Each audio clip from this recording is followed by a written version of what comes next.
My name is Nosa Jackson.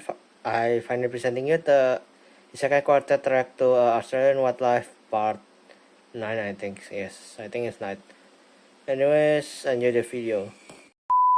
This tree grows grenades. You see, this is a sandbox tree, native to South America, and before we even address the frag grenades growing in the branches, we are going to start at the bottom of the tree, because I feel it's important that you understand that this tree was designed from the roots up by God himself to f***ing hurt you. Growing up to a staggering 60 meters in height. The first phase of the f***ing boss fight that is this tree is the giant, inch-long, rock-solid bark combat knives covering the thing from top to bottom.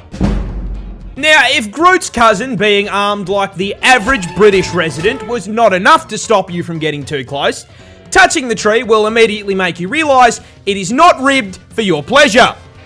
It's for your f***ing poison. Yep, as if the spikes weren't enough, the sap of the sandbox tree is very f***ing toxic, causing severe itching and rashes on contact, and if you some f***ing how get it into your eye, it will temporarily blind you.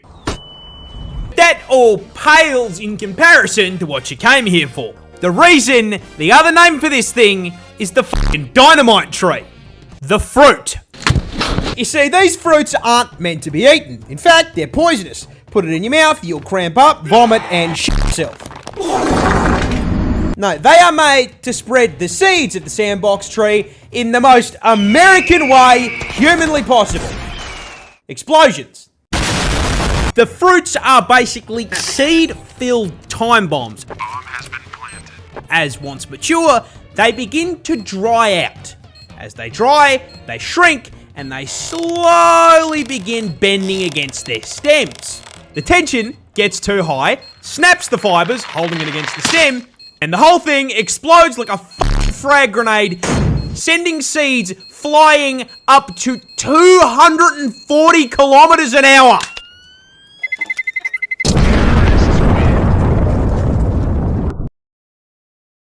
This wasp is basically a xenomorph. Introducing the tarantula hawk wasp, possibly one of the most nightmare-inducing insects on the planet. And the reason it's such a threat to your mental health is because its hunting and reproduction strategy is ripped straight from Ellen Ripley's autobiography. But before we get to the strats, you're gonna have to learn a little bit about it first. Native to Australia, because of course it fucking is, this fucker is the largest wasp on the planet, coming in at a massive 2.5 inches. Which, I mean, boys, we would all agree, well above average, right? Huge. And this is probably the most effective 2 inches has ever been because it has the second most painful sting of any insect on the planet, coming in just barely behind the bullet ant. Pack and a half-inch stinger with a potent venom that has been described as blinding, debilitating, I can't move my arm, and electric.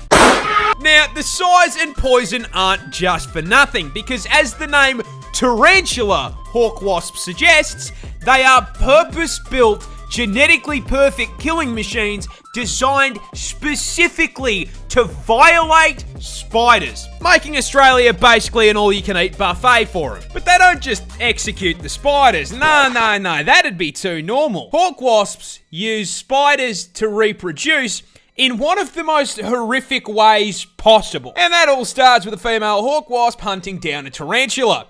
As the buff bulking spider takes a wrong turn down a dark alley, the hawk wasp, noticing the 8 sets of TNs on his feet, proceeds to fucking jump him, flying down from above to land a sting into the spider's abdomen, instantly and permanently paralyzing it. The Bug Harbour Butcher then proceeds to drag the still completely conscious and aware spider into an isolated kill room, which is where the fucked up part really begins. Because our wasp isn't hungry, it's pregnant, and proceeds to lay its egg on the paralysed spider's abdomen. After about 3 to 4 days, that egg hatches into a larvae. A very, very hungry larvae. Fortunately, there's a whole bunch of fresh fruit right here underneath them.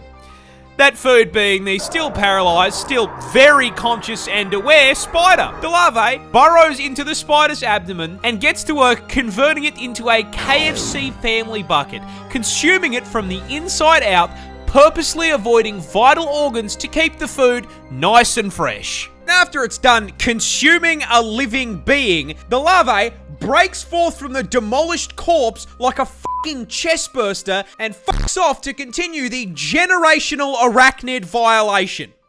Anywho, good luck getting any sleep tonight. A gorilla can't beat 100 men in a fight. He gets jumped. But that begs the question, which animal does win? And the answer, stepping into the ring at 5 meters long and weighing in at a genuinely frightening 4,500 kilos, I present to you the hippopotamus. Yeah, look, a hippo causing a 100-long line at the gates of heaven after a fight is honestly pretty plausible. You see, despite the fantastic PR work Moodang has done for the hippopotamus community, doesn't change the fact that Moto here is a sentient Ford F-150, the temperament of a fucking serial killer who can win this fight for one very specific reason. You can't fucking hurt it. Yeah! You say the hippopotamus is possibly the tankiest land animal on the fucking planet, packing an unbelievably thick 2-inch hide. Now look, we all know 2 inches is a lot, especially in the sheets, but in the streets of the African savannah, this makes them practically Don't believe me? Here is a hippopotamus walking away from 10 lions trying to convert it into a family meal. Notice how the hippopotamus does not give a single fuck. If Mufasa and his extended family can't hurt it, neither can you. However, don't let the fact that it's walking away fool you here. The hippopotamus is not a peaceful animal. They are, in fact, violent, psychopathic, 4.5-ton thundercats that can and will bite you in half. A hippo's jaw produces 2,000 psi of pure crushing force. So if he catches your ass, you are the watermelon. And as if the hydraulic press wasn't bad enough, don't forget they've got 2 20-inch fangs in that mouth that'll put a hole in you big enough to stick your f***ing arm through. But honestly, the bite doesn't even f***ing matter. It weighs 4.5 tons and can run at 30k an hour. Getting hit by a charging hippo is like getting hit by a f***ing bus. There is no way we are winning a fight against something that could probably take out 10 people just by rolling over. In summary, don't f*** with the hungry hippo.